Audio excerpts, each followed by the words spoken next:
এবার গবাদি পশু পালন হলে আপনাকে মানতে হবে বেশ কিছু নিষেধাজ্ঞা।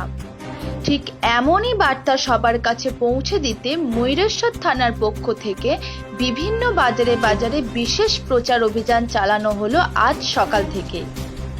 যে সমস্ত ব্যক্তিরা গৃহপালিত পশু অর্থাৎ গরু, মোষ, ভেড়া, ছাগল পালন করে থাকেন, সে সমস্ত ব্যক্তিদের নিজেদের হেফাজতে পালন হবে সেই সমস্ত গৃহপালিত পশু। সেই সমস্ত গৃহপালিত পশু যেন অন্যের কারোর ফসল জমিতে নেমে ফসল নষ্ট না করে সেদিকেও মনোযোগ রাখতে হবে। আর কোনো কারণে সেই গৃহপালিত পশুর দ্বারা যদি কারোর জমির ফসল নষ্ট হয়, তাহলে ওই গৃহপালিত পশুর মালিকের উপর আইনানুগ ব্যবস্থা নেওয়া হবে। ঠিক এমনই এক সতর্কতামূলক প্রচার চালানো হলো ময়ূরেশ্বর থানা পুলিশ প্রশাসনের পক্ষ থেকে।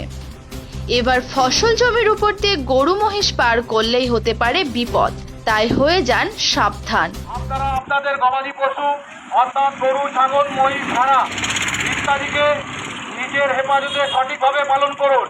মাঠে চারণ করাকালীন আপনারা আপনার গৃহপালিত পশু যেন অন্যের চাষ করা জমিতে এসে চাষের ফসলের ক্ষতি করা না হয়।